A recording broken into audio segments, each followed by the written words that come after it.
Science and morality YouTube ఛానల్కు స్వాగతం. నా పేరు చైతన్య కిరణ్. మనిషి ఎవరు? చాలా సంక్లిష్టమైన ప్రశ్న.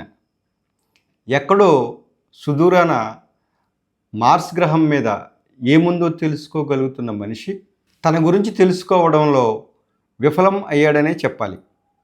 మనిషి గురించి పాశ్చాత్య చింతనలోని వివిధ అభిప్రాయాలను మనం ఇప్పుడు పరిశీలిద్దాం. పాశ్చాత్య చింతన భావవాదం, భౌతికవాదంగా ప్రచారం కాబడి వాటి నుండి హేతువాదం, అనుభవవాదం, తార్కిక ప్రత్యక్ష జ్ఞానవాదం, అస్తిత్వవాదం ఇలా అనేక వాదాలు బయలుదేరాయి. ఈ వాదాలన్నిటికీ సృష్టికర్త మనిషే. మనిషి సృష్టించిన వాదాలలో భౌతికవాదం గొప్పదని, శాస్త్రీయమని, భావవాదం భ్రమాత్మకమని, అశాస్త్రీయమని ప్రచారం జరిగింది. సృష్టికర్తతో ప్రారంభమయ్యే ఆలోచనలకు భావవాదమని, పదార్థంతో ప్రారంభమయ్యే ఆలోచనలకు భౌతికవాదమని జరిగిన ప్రచారంలో భౌతికవాదమే అసలైన జ్ఞానమంటూ ఈ వాదాల సృష్టికర్త అయిన మనిషిని నిర్లక్ష్యం చేశారు. ఈ వాదోపవాదాలు సైన్స్ ప్రచారకులు, మత ప్రచారకుల మధ్య ఘర్షణగా మారి తత్వశాస్త్రం మరుగున పడిపోయింది. నిన్ను నీవు తెలుసుకో అని 2000 సంవత్సరాలకు పూర్వమే గ్రీకు తత్వవేత్త సోక్రటీస్ పిలుపునిచ్చాడు. కానీ ఇప్పటికీ సోక్రటీస్ సందేశం మన సామర్థ్యాన్ని సవాలు చేస్తూనే ఉంది. నేను ఎవరు? నా ఉనికికి కారణం ఎవరు? ఈ ప్రశ్నలు ఇప్పటికీ సమాధానం కొరకు ఎదురు చూస్తున్నాయి. అందరూ బుద్ధుడులాగా మనం ఉనికిలోకి ఎలా వచ్చామన్నది ముఖ్యం కాదు, ఎలా ఉండాలన్నదే ముఖ్యం అని చెప్పరు కదా. మనిషి ఉనికికి మూల కారణం దైవం అని కొందరు, ప్రకృతి అని కొందరు, ఏమీ చెప్పలేమని కొందరు, ఇలా భిన్నమైన వాదనలు, అభిప్రాయాలు పాశ్చాత్య చింతనాపరులు వ్యక్తపరిచారు. మనిషి ఉనికికి కారణం గురించి ఎవరెవరు ఏం చెప్పారో ఇప్పుడు చూద్దాం. రెనే డెకార్ట్ పాశ్చాత్య చింతనలో హేతువుకు ప్రాధాన్యత ఇచ్చి హేతువాద చింతనకు రెనే డెకార్ట్ ప్రాచుర్యం తెచ్చాడు. ఆధునిక తత్వశాస్త్ర పితామహుడిగా పేరుగాంచిన రెనే డెకార్ట్ తాత్విక ధోరణిని హేతువాద తత్వశాస్త్రమని అంటారు. రెనే డెకార్ట్ తన ఆలోచనలను సందేహాలతో మొదలు పెడతాడు. తన తాత్విక విధానాన్ని డిస్కోర్స్ అండ్ మెథడ్ అనే రచన ద్వారా తెలియజేశాడు. ఈ పుస్తకం 1641లో ప్రచురింపబడింది. ఇందులో 6 మెడిటేషన్స్ ఉంటాయి. మొదటి 2 చాలా అద్భుతంగా ఉంటాయి. ఇక 3వ మెడిటేషన్లో దైవం అస్తిత్వాన్ని చర్చిస్తాడు. డెకార్ట్ ఏం చెప్పాడో చూద్దాం. నేను పూర్తిగా సంపూర్ణుడిని కాదు. నాకు సందేహం ఉండడం, కోరికలు కలగడం, ఏదో లోపం ఉన్నట్టు అనిపించడం, ఇవి అన్నీ నాలో ఉన్న అపరిపూర్ణతకు సూచనలు. నేను పూర్తిగా సంపూర్ణుడిని కాదు అని గ్రహించడం ద్వారా తనలో కొన్ని లోపాలు ఉన్నాయని డెకార్టే అంగీకరిస్తాడు. ఇది తనకంటే సంపూర్ణమైన జీవి యొక్క భావనతో పోల్చడం ద్వారా సాధ్యమవుతుంది. ఈ అవగాహన డెకార్టే యొక్క దేవుని ఉనికి గురించిన తాత్విక వాదనలో ఒక ముఖ్యమైన భాగం. పరిపూర్ణ జీవి ఆలోచన. నా ఉనికికి కారణం ఏమిటి? నేను ఆలోచించే శక్తి కలిగిన ప్రాణిని. నాలో దేవుని ఆలోచన ఉంది.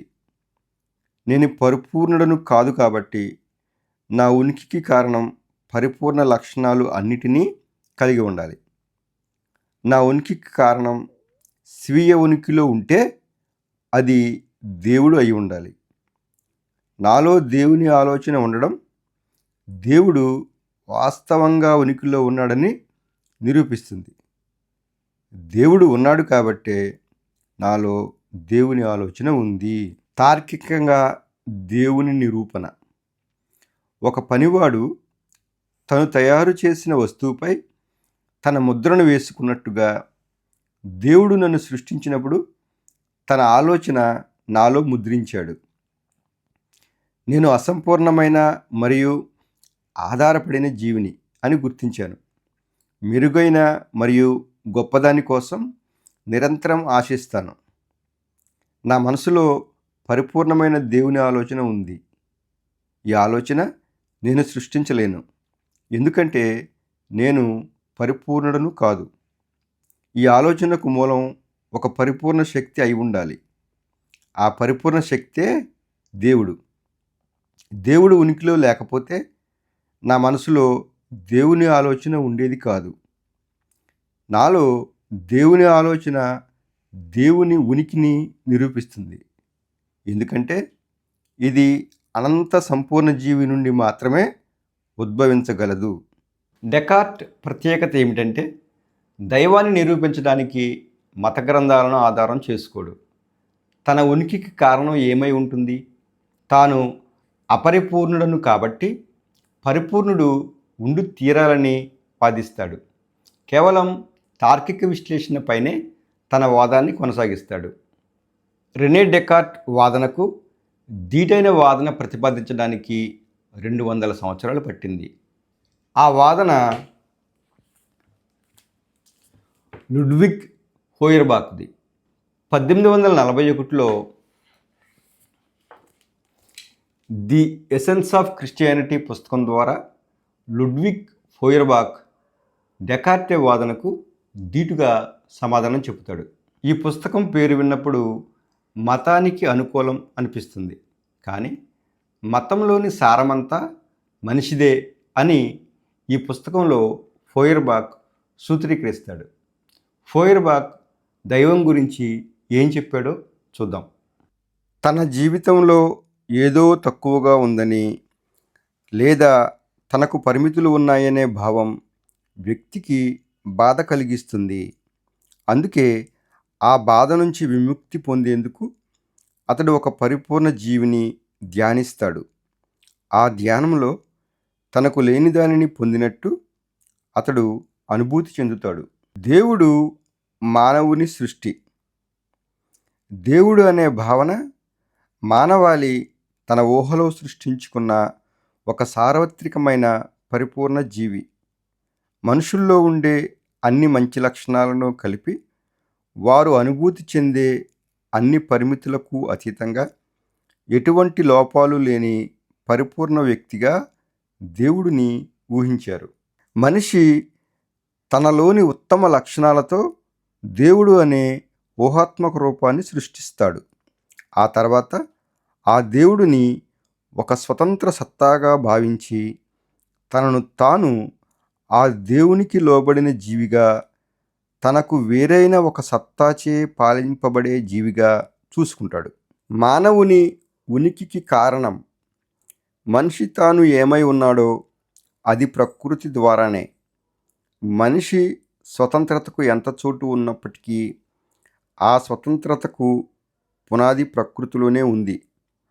మనిషి విశిష్ట వ్యక్తిత్వం కేవలం ప్రకృతి యొక్క వ్యక్తీకరణ మాత్రమే. ప్రకృతికి కృతజ్ఞతలు తెలపండి, మనిషి దాని నుండి వేరుగా ఉండలేడు. దేవుని సృష్టికర్త మనిషే అన్నది 19వ శతాబ్దంలోనే అత్యంత సంచలనాత్మక ప్రకటన. క్లుప్తంగా చెప్పుకోవాలంటే మనిషిని దేవుడు సృష్టించాడని డెకార్టే సూత్రీకరిస్తే మనిషే దేవుడిని సృష్టించాడని ఫోయర్బాఖ్ సూత్రీకరించాడు. ఇప్పుడు మరొక రకమైన వాదన చూద్దాం. గత వీడియోలలో చార్లెస్ డార్విన్ ఏం చెప్పాడో చూసాం. ఇప్పుడు మరొకసారి చూద్దాం. డార్విన్ తన ఆరిజిన్ పుస్తకంలో మొదట కొన్ని జీవులను సృష్టికర్త సృష్టించాడని, వాటికి అనంతంగా అభివృద్ధి చెందే శక్తి ఇచ్చాడని తెలిపాడు. డార్విన్ జీవితం చివరి దశలో తాను దేవుని ఉనికిని తిరస్కరించలేదని, నాస్తికుడిగా ఏనాడు లేనని స్పష్టం చేశాడు. ఇంకా సృష్టి ఆరంభానికి సంబంధించి తానేమీ చెప్పలేనని, తాను అజ్ఞేయవాదిగా ఉండడానికి ఇష్టపడతానని స్పష్టం చేశాడు. ఇప్పుడు దేవుడు గురించి భౌతిక శాస్త్రవేత్త స్టీఫెన్ హాకింగ్ అభిప్రాయం చూద్దాం. స్టీఫెన్ హాకింగ్ తన చివరి పుస్తకం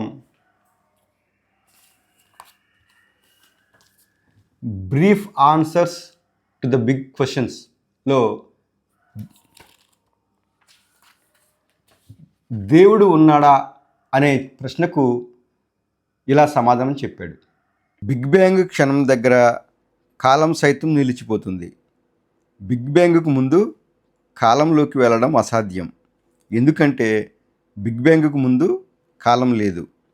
అంతిమంగా మనం ఒక కారణం లేని అంశాన్ని కనుగొన్నాం. ఎందుకంటే కారణం ఉండడానికి కావలసిన కాలం అక్కడ లేదు. నా దృష్టిలో దీని అర్థం ఒక సృష్టికర్త ఉండే అవకాశం లేదు. ఎందుకంటే సృష్టికర్త ఉనికిలో ఉండడానికి కాలమే లేదు. బిగ్ బ్యాంగ్ థియరీ ఒక శాస్త్రీయ సిద్ధాంతం. ప్రయోగం జరిపి పరిశీలనలు నమోదు చేసి నిర్ధారించిన సిద్ధాంతం కాదు. ఒకవేళ ప్రయోగం జరపగలిగితే బిగ్ బ్యాంగ్ సిద్ధాంతం ఒకవేళ తప్పైతే ప్రశ్న మళ్ళీ మొదటికే వస్తుంది. ఈ సిద్ధాంతం వివరాలు మరో వీడియోలో చూద్దాం. ఇప్పుడు ప్రముఖ శాస్త్రవేత్త ఐన్స్టీన్ దేవుని గురించి ఏం చెప్పాడో చూద్దాం. నేను స్పినోజా దైవాన్ని నమ్ముతాను. ఆ దైవం సృష్టిలో ఉన్న క్రమబద్ధమైన సామరస్యంలో తనకు తానుగా వ్యక్తమవుతుంది. మానవుల విధులు మరియు చర్యలపై ఆసక్తి చూపే దైవం కాదు. ఐన్స్టీన్ లాంటి భౌతిక శాస్త్రవేత్త నమ్మిన స్పినోజా దేవుడు ఎవరు? స్పినోజా దైవం గురించి రసెల్ తన పాశ్చాత్య తత్వశాస్త్ర చరిత్రలో ఇలా చెబుతాడు. స్పినోజా అభిప్రాయం ప్రకారం ఈ ప్రపంచంలో ఒకే ఒక సత్తా ఉంది. అదే దైవం లేదా ప్రకృతి. ఈ రెండు వేరువేరు అనే అభిప్రాయానికి స్పినోజా తత్వంలో స్థానం లేదు. మనుషులు, జంతువులు, వస్తువులు, ఆలోచనలు అన్నీ ఆ ఒక్కటే అయిన సత్తాలో భాగాలుగా ఉన్నవే. ఆ సత్తా వెలుపల ఎలాంటి ఉనికికి స్థానం లేదు. స్పినోజా దేవుడు మత పెద్దలు ప్రచారం చేసే దేవుడు కాదు. ఆ దైవానికి నామరూపాలు ఉండవు. స్పినోజా దేవుని గురించి విల్ డ్యురాంట్ తన తత్వశాస్త్ర కథ పుస్తకంలో ఇలా చెబుతాడు. దైవం కూడా ఒక వ్యక్తేనా? ఈ ప్రశ్నకు స్పినోజా చెప్పింది ఏంటంటే దైవం వ్యక్తి కాదు. దైవానికి నామరూపాలను ఆపాదించి వ్యక్తిగా ఊహించే ప్రస్తుత నమ్మకం మనుషులు నిర్మించుకున్న భావమే. వాస్తవానికి దైవం వ్యక్తి కాదని స్పినోజా స్పష్టంగా పేర్కొంటాడు. ఇప్పటికీ ప్రజలలో ఒక సాధారణ నమ్మకం ఉంది. దైవాన్ని స్త్రీ రూపంగా కాక పురుష రూపంగానే ఊహించడం. స్త్రీలు పురుషుల ఆధీనంలో ఉండాలన్న భావనను ప్రతిబింబించే ఈ ఆధిపత్య ధోరణిని స్పినోజా ధైర్యంగా తిరస్కరించాడు. ఇంకా ఇలా చెప్పుకొచ్చాడు. స్పినోజా మనుషులు తమ పరిమిత ఆలోచన పరిధిలో దైవాన్ని ఎలా ఊహిస్తారో ఇలా చెబుతున్నాడు. ఒక త్రిభుజం మాట్లాడగలిగితే అది దైవం పరిపూర్ణ త్రిభుజం అని చెబుతుంది. ఒక వృత్తం మాట్లాడగలిగితే అది దైవం పరిపూర్ణ వృత్తం అని చెబుతుంది. అలాగే ప్రతి జీవి, ముఖ్యంగా మనుషులు తమ స్వంత లక్షణాలను దైవానికి ఆపాదిస్తారు. వారు దైవాన్ని భావోద్వేగాలు ఉన్న మనిషిలా ఊహిస్తారు. ఈ ఊహలన్నీ మానవ అవగాహన సామర్థ్యానికి ఉన్న పరిమితిని సూచిస్తాయి. మనుషులు తమ పరిమిత అవగాహన సామర్థ్యంతో దైవాన్ని ఊహించుకున్నారని, దైవం వ్యక్తి కాదని స్పినోజా చెబుతాడు. దైవం ప్రకృతి వేరు కాదని, దైవం విశ్వం బయట ఉండే సత్తా కాదని, విశ్వం లోపలే ఉన్న సత్తా అని స్పినోజా చెబుతాడు. మనుషుల కోరికలు విని వరాలివ్వడం, తప్పులు సమీక్షించి శిక్షలు విధించడం ఇలాంటి లక్షణాలు స్పినోజా దైవానికి ఉండవు. ఇప్పటి వరకు మనం విభిన్న అభిప్రాయాలు పరిశీలించాం. వాటన్నిటినీ ఒకసారి చూద్దాం. మనిషి ఉనికికి మూల కారణం గురించి, దైవం గురించి మనం పరిశీలించిన అభిప్రాయాలు. 1. రెనే డెకార్ట్, మనిషిని దేవుడు సృష్టించాడు.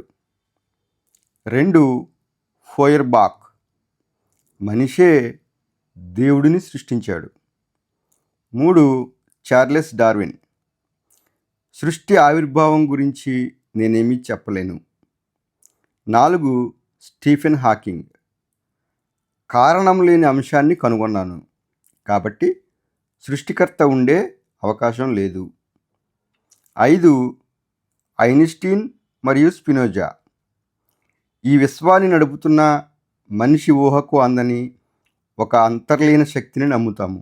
ఏ అభిప్రాయాలలో సత్యం ఉంది? మనిషి దేనిని నమ్మాలి? దీనికి సమాధానం అమెరికన్ తత్వవేత్త విలియం జేమ్స్ చెబుతాడు. William James the will to believe పుస్తకంలో పూర్తి శాస్త్రీయ రుజువులు లేని విషయాలలో విలువల ఆధారంగా నమ్మకాన్ని ఏర్పరచుకునే హక్కు ఒక మానవీయ స్వేచ్ఛగా మనకి ఉంది అని చెబుతాడు. సత్యాన్ని మాత్రమే నమ్మాలని అందరూ చెబుతారు, కాకపోతే ఎవరి సత్యం వారిదిగా ఉంది. ఈ సమస్యను విలియం జేమ్స్ విశ్లేషిస్తాడు. సత్యాన్ని ఎలా నిర్ధారించాలి? శాస్త్రీయ పద్ధతులు అన్ని విషయాలను ప్రయోగపూర్వకంగా నిరూపించగలవా? పూర్తి రుజువులు లభించే వరకు ఏదీ నమ్మకూడదని నిర్ణయించుకొని సాక్ష్యాల కోసం ఎదురుచూస్తూ ఉండే కంటే తిరుగులేని సాక్ష్యం లభించని సందర్భంలో విలువల ఆధారంగా నమ్మకాన్ని ఏర్పరచుకునే హక్కు ప్రతి ఒక్కరూ కలిగి ఉంటారని విలియం జేమ్స్ వాదించాడు. విలియం జేమ్స్ సైన్స్కు వ్యతిరేకం కాదు, కానీ మనిషి నమ్మకానికి ఉన్న ప్రాధాన్యతను నొక్కి చెప్పాడు. విలియం జేమ్స్ వాదన ఇలా ఉంది: సాక్ష్యాలు లేని సందర్భంలో కూడా నమ్మకాన్ని ఎన్నుకునే స్వేచ్ఛ మనకు ఉందని విలియం జేమ్స్ చెప్తాడు. ప్రతి మనిషి జీవితంలో తప్పించుకోలేని, తక్షణం నిర్ణయించాల్సిన కీలకమైన ప్రశ్నలను ఎదుర్కొంటాడు. ఇలాంటి ప్రశ్నల్లో ఖచ్చితమైన సాక్ష్యాలు సాధ్యం కావు, కానీ నిర్ణయం మాత్రం తప్పనిసరి. జీవితం అనిశ్చితమైంది. ముఖ్యమైన నిర్ణయాలు తీసుకోవడం చీకటిలోకి ధైర్యంగా దూకడం లాంటిదే. మనం ఏం చేయాలి? విలియం జేమ్స్ మాటల్లో, ఉత్తమమైన దానిపై విశ్వాసం పెట్టి దానిని సాధించగలమని నమ్ముతూ ముందుకు సాగాలి. విలియం జేమ్స్ సందేశంలోని ఈ 4 కీలక అంశాలు వివరంగా చూద్దాం. 1 తప్పించుకోలేని ప్రశ్నలు. నేను ఎవరు? ఈ ప్రపంచం ఏమిటి? ఈ సృష్టికి కారణం ఏమిటి? నా ఉనికికి కారణం ఏమిటి? ఏది ఉత్తమ జీవనం? మరణానంతరం జీవితం ఉంటుందా? ఇటువంటి ప్రశ్నలు ప్రతి ఒక్కరూ తప్పనిసరిగా ఎదుర్కొంటారు. ఏదో ఒక సమాధానం చెప్పుకోవచ్చు, లేదా సమాధానం దాటవేయవచ్చు, కానీ ప్రశ్నలను తప్పించుకోలేం. 2 నమ్మకాల విషయంలో ఖచ్చితమైన రుజువులు అసాధ్యం. సృష్టికర్త ఉన్నాడా? మరణానంతర జీవితం ఉంటుందా? ఈ ప్రశ్నలను తిరుగులేని సాక్ష్యాలతో రుజువు చేయడం సాధ్యం కాదు. ఈ ప్రశ్నల విషయంలో ఎవరి అవగాహన మేరకు వారు నమ్మకాలను ఏర్పరచుకోవచ్చు. ఒకరి నమ్మకాన్ని మరొకరు శాస్త్రీయంగా కానీ తార్కికంగా కానీ తప్పని నిరూపించలేరు. ప్రతి ఒక్కరూ తమకు ఉత్తమం అని భావించిన దానిని నమ్మడానికి, ఆ నమ్మకం ప్రకారం ప్రవర్తించడానికి స్వేచ్ఛ కలిగి ఉంటారు. 3 జీవితం ఒక అనిశ్చిత ప్రయాణం, చీకటిలోకి దూకటం లాంటిది. మనిషి జీవితంలో అనిశ్చితి ఉంది. జీవితంలో ముఖ్యమైన నిర్ణయాలు తీసుకునేటప్పుడు ఫలితంపై ఖచ్చితమైన హామీ లేకుండానే నిర్ణయాలు తీసుకోవాల్సి ఉంటుంది. ఏం చదవాలి? ఎవరితో స్నేహం చేయాలి? ఏ వృత్తిని ఎంచుకోవాలి? ఎవరిని వివాహం చేసుకోవాలి? ఇలా అనేక విషయాలలో మనం తీసుకునే నిర్ణయం యొక్క ఫలితంపై ఖచ్చితమైన హామీ ఉండదు. అయినా నిర్ణయాలు తీసుకోవాల్సి ఉంటుంది. ప్రతి సందర్భం చీకటిలోకి దూకటం లాంటిదే. విలియం జేమ్స్ మనిషి జీవితాన్ని మంచు తుఫానులో పొగమంచుతో నిండిన పర్వత మార్గంలో చిక్కుకున్నట్టుగా చెబుతాడు. మనకు మార్గాలు స్పష్టంగా కనిపించవు. సరైన మార్గం ఉందో లేదో కూడా తెలియదు. మనం ఏం చేయాలి? విలియం జేమ్స్ సందేశం ఏమిటంటే, ఉత్తమమైన దానిని ఆశించి ధైర్యంగా ముందుకు సాగాలి. ఏది సత్యం అనే విషయంలో ఖచ్చితమైన రుజువులు లేనప్పుడు దృఢంగా మరియు ధైర్యంగా ఉంటూ ఉత్తమమైన దానిని ఆశించి పనిచేయాలని, ఏ ఫలితం వచ్చినా స్వీకరించేందుకు సిద్ధంగా ఉండాలి. మరణంతో అన్నీ అంతమవుతాయి అనుకుంటే మరణాన్ని ఇంతకంటే గొప్పగా ఎదుర్కోలేమని విలియం జేమ్స్ సూచిస్తాడు. ఒకే వివరణతో విలియం జేమ్స్ అందరి అభిప్రాయాలకు సమాధానం చెప్పాడు. డెకార్ట్ ప్రకారం మనిషి ఉనికికి కారణం దైవం అని నమ్మిన, ఫెయిర్బాక్ ప్రకారం మనిషి ఉనికికి కారణం ప్రకృతి అని నమ్మిన, ఏదీ తేల్చుకోలేకపోయినా ఒకరి నమ్మకాన్ని ఒకరు తప్పని నిరూపించలేరు. కానీ అందరూ ఉత్తమమైన దానిని ఆశించి పనిచేయాలని సూచించాడు. అసలైన సమస్య అంతా ఇక్కడే ఉంది. ఏది ఉత్తమ చర్య? ఉత్తమ చర్య గురించి మనం కొత్తగా నేర్చుకోవాల్సి ఉందా? బుద్ధుడు సమ్యక్ కర్మ, రైట్ యాక్షన్ చేయాలని చెప్పాడు. గీతలో నిష్కామ కర్మ, సెల్ఫ్లెస్ యాక్షన్ చేయాలని చెప్పబడింది. మన వాళ్ళు ఇచ్చిన సందేశమే అధిక శాతం అమలు కావడం లేదు. ఇక విలియం జేమ్స్ సూచించిన ఉత్తమ చర్యకు కొలమానం ఏమిటి? ఎవరికి వారు తమకు తోచింది ఉత్తమ చర్యగా భావించి ప్రవర్తిస్తే సమాజంలో సమభావం, సహకారం, శాంతి పెంపొందుతాయా? ఉత్తమ చర్య పట్ల అందరిలో ఏకాభిప్రాయం తీసుకురాగలమా? మానవుడే అన్నిటికీ కొలమానం అంటాడు ప్రొటాగరస్. కానీ మనిషి తన గురించి తాను స్పష్టత పొందకుండా ఈ సమస్య పరిష్కారం కాదు. మానవుని ఉనికికి సంబంధించిన మూల కారణం గురించి 3 రకాల వాదనలు మనం పరిశీలించవచ్చు. 1, మనిషి ఉనికికి మూల కారణం ప్రకృతి అని. 2, మనిషి ఉనికికి మూల కారణం దైవం అని, లేదా మనిషి విశిష్ట జీవి అని అంగీకరించాలి. ఈ మూడింటిలో దేనినైతే అంగీకరిస్తారో ఆ మూల స్వభావం ప్రకారం నడుచుకోవాలి. చాలామంది నా మూలాలు ఇవి, లేదా నేను ఫలానా వారసత్వం కలవాడిని అని చెప్పుకుంటున్నారు. అలా చెప్పుకునే వారితో నీ మూలాలు ఏమిటో చెప్పకు. నీ మూలం ఏమిటో, ఆ మూల అస్తిత్వం యొక్క లక్షణాలు నీ ఆచరణలో చూపించు అని అడగాలి. అలా అడుగుదామంటే మనకు మనిషి మూల స్వభావం గురించి స్పష్టత లేదు, ప్రకృతి గురించి స్పష్టత లేదు, దైవ స్వభావం గురించి కూడా స్పష్టత లేదు. ఇక్కడ దైవ స్వభావం అంటే ఒక మతానికి చెందిన దేవుడు కాదు. మన జ్ఞానరంగం యొక్క ప్రగతి ఈ స్థితిలో ఉంది. మనం భావితరాల యొక్క భవిష్యత్తు తీర్చిదిద్దాలనుకుంటే భవిష్యత్తులో అయినా నా మూల అస్తిత్వం ఇది అని చెప్పుకోవడం మాని, తమ మూల అస్తిత్వం యొక్క లక్షణాలు ఆచరణలో చూపించేవారు సమాజంలో పెరిగేలా మనం కృషి చేయగలమా? ఆ కృషి ఎలా ఉండాలి? మీ సూచనలు కామెంట్ రూపంలో తెలియజేయండి. ఈ వీడియో మీకు నచ్చితే లైక్ చేయండి, షేర్ చేయండి, ఈ ఛానల్ సబ్స్క్రైబ్ చేయండి. Thank you for watching.